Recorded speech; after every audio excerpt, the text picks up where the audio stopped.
Assalamualaikum warahmatullahi wabarakatuh. Perkenalkan, nama saya Dia Syafira, NIM 3120101174 dari kelas DM2.1 Manajemen Perkantoran. Di sini saya akan mempresentasikan materi bab 8, yaitu tentang tata persuratan.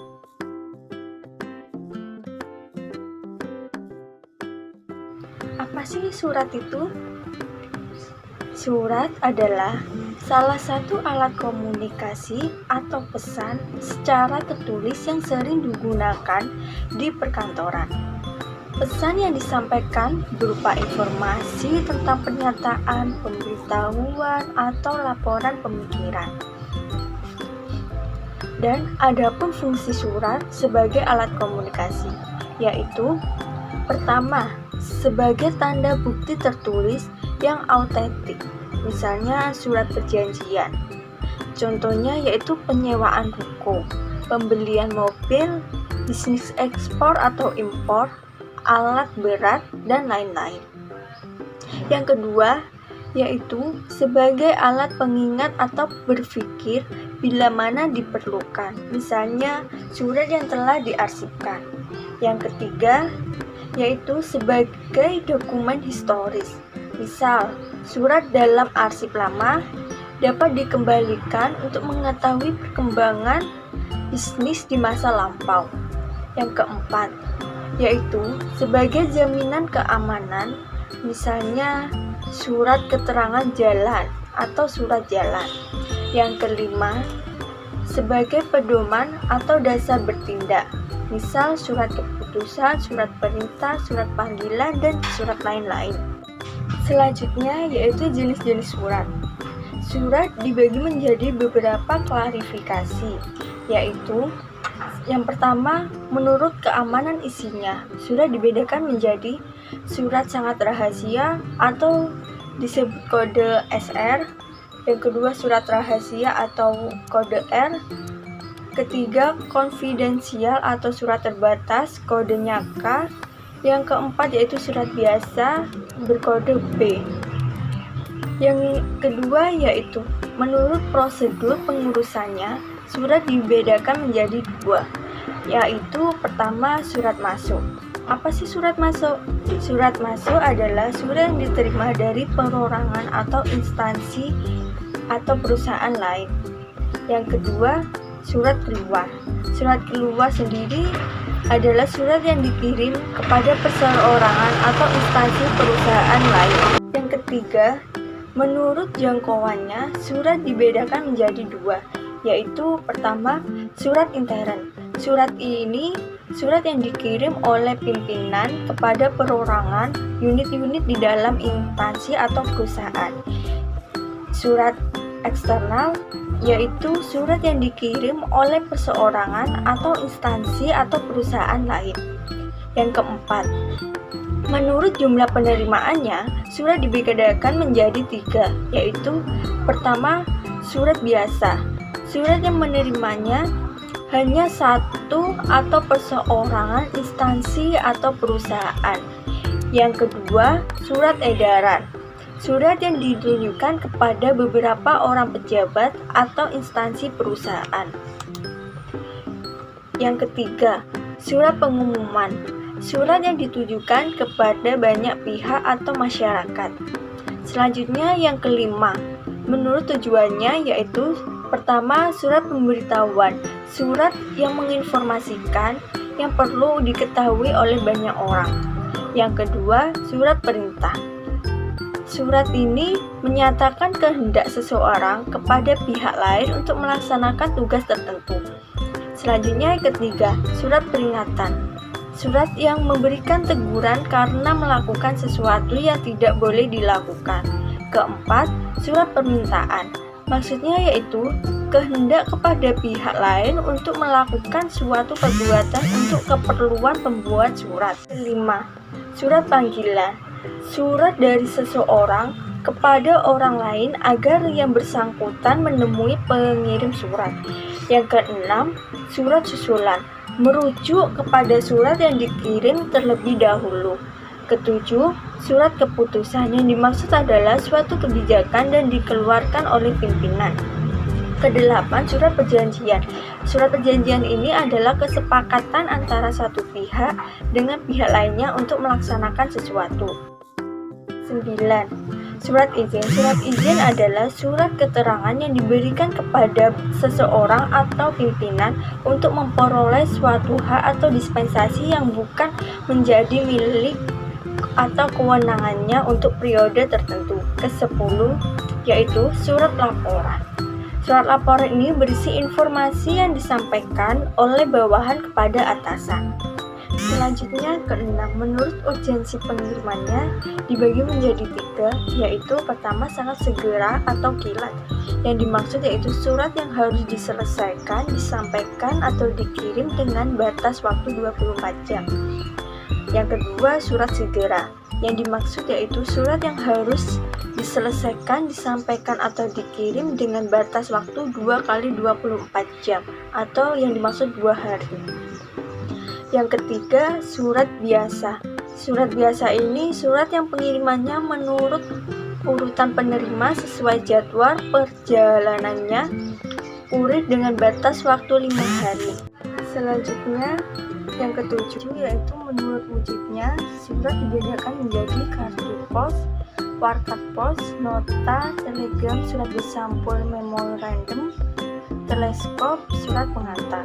Yang kedelapan, menurut sifat isinya, surat dibedakan menjadi surat yang berisi penyampaian berita dan sejenisnya, surat berupa peraturan pelaksanaan dari peraturan perundang-undangan, surat yang bersifat memberikan keterangan atau dan lain.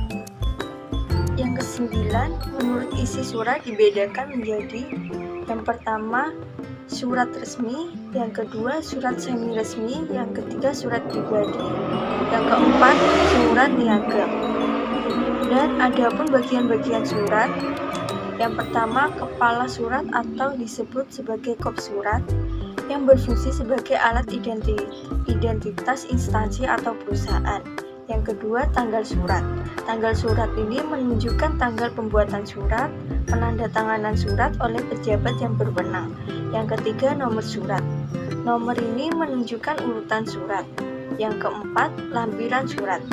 Lampiran surat menunjukkan surat atau dokumen lain yang harus disertakan dengan surat asli. Yang kelima, hal. Yang dimaksud yaitu menunjukkan intisari surat. Yang keenam, alamat dalam.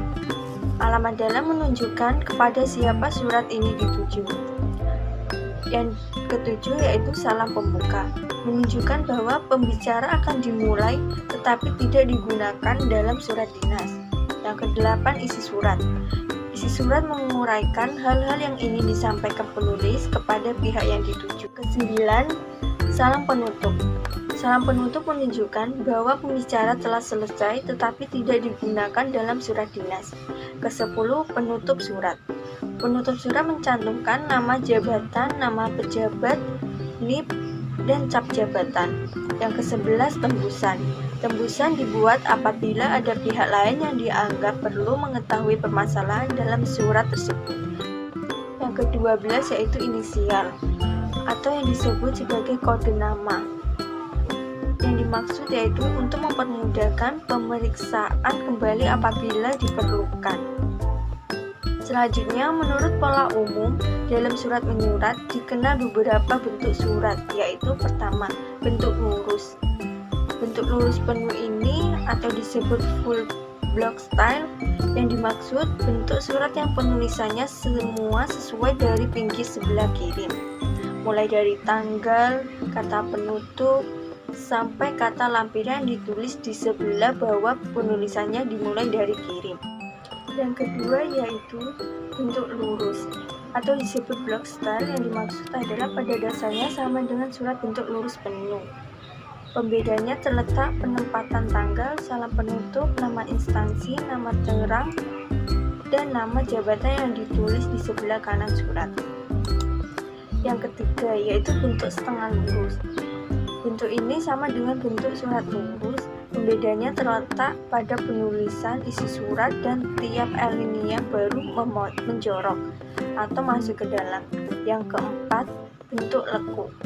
Bentuk leku ini penulisannya alamat pada surat tidak rata atau berbentuk seperti tangga dan setiap alinea baru menjual ke dalam. Yang kelima yaitu bentuk menggantung. Maksudnya yaitu surat ini sama juga dengan surat bentuk urut. Bedanya hanya pada penulisan alamat dan alineanya. Setiap alinea ditulis rata kiri, sedangkan baris berikutnya menjorok ke dalam. Yang terakhir yaitu bentuk surat resmi atau dinas, yang sering disebut official style. Di Indonesia banyak menggunakan bentuk resmi atau dinas, full block style, dan semi block style. Dan ada pun persyaratan dalam penulisan surat yang baik, terutama surat dinas yang perlu diperhatikan. Yang pertama, tidak ada kata kiasan, tepat, tuntas, sopan, singkat, dan sederhana. Selanjutnya, bila telah menyelesaikan pembuatan surat sebelum dimasukkan ke dalam amplop, surat perlu dilipat dahulu. Adapun jenis-jenis lipatan surat, yang pertama lipatan buku, yang kedua lipatan setengah buku, yang ketiga lipatan setengah akordion, yang keempat lipatan akordion, yang kelima lipatan ganda paralel, yang keenam lipatan tunggal, yang ketujuh lipatan Prancis, dan yang terakhir yaitu lipatan balon.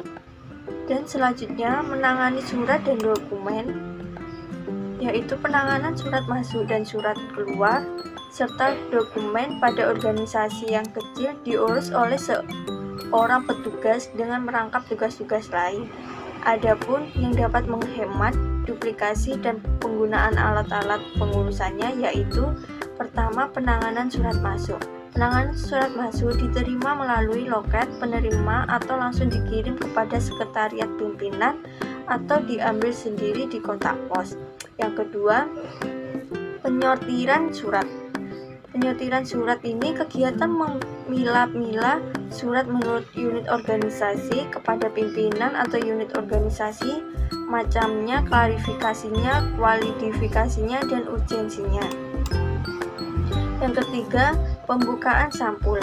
Surat rahasia dan surat pribadi tidak boleh dibuka sampulnya. Bukalah surat dengan teliti atau dengan alat bantu pisau atau gunting. Yang keempat, mengeluarkan surat. Keluarkan surat dari sampulnya dengan hati-hati karena ada kemungkinan surat masih menyangkut pada sampulnya. Jangan sampai surat terkoyak atau robek. Yang kelima, pembacaan. Yang dimaksud adalah periksa juga lampirannya untuk menyesuaikan dengan keterangan dalam surat. Keenam, pencatatan surat. Berilah nomor dan catatlah dalam buku agenda menurut klarifikasi dan kualifikasi masing-masing surat. Yang ketujuh, pembagian surat. Sampaikanlah surat untuk pimpinan kepada sekretaris pimpinan. Catatlah pengiriman surat dengan menggunakan buku ekspedisi. Yang kedelapan, pengelolaan surat oleh sekretaris pimpinan. Pembukaan sampul surat rahasia, pembacaan surat, pencatatan surat, dan penyampaian surat menggunakan lembar pengantar surat yaitu lembar disposisi. Selanjutnya ke-9, penanganan surat keluar yaitu pengolahan surat oleh jabatan teknis. Pada dasarnya surat keluar berasal dari dua sumber. Yang pertama, surat dari pejabat teknis dan disposisi pimpinan. Selanjutnya yang kedua, pengiriman surat. Pengiriman surat pada organisasi yang besar cenderung menggunakan sistem sentralisasi, yaitu dilakukan oleh unit tersendiri dengan bagian ekspedisi. Unit ekspedisi sebelum pengirimannya surat mengecek kembali surat tersebut dengan langkah-langkah sebagai berikut. Yang pertama, pengecekan dilakukan pada tanda tangan, nomor, tanggal, cap, instansi, dan lampiran. Yang kedua, masukkan surat dengan yang sudah lengkap ke dalam sampul surat. Yang ketiga, gunakan sampul rangkap untuk surat rahasia. Selanjutnya yang keempat, cantumkan alamat tujuan, nomor surat, cap instansi, dan klarifikasi surat pada sampul surat. Yang kelima, surat siap dikirim ke alamat yang sudah dituju pengirimannya sudah dapat dilakukan melalui pos, faxmail, radiogram, email, atau sejenisnya. Sekian dari presentasi saya, semoga bermanfaat. Mohon maaf bila ada salah kata. Wassalamualaikum warahmatullahi wabarakatuh.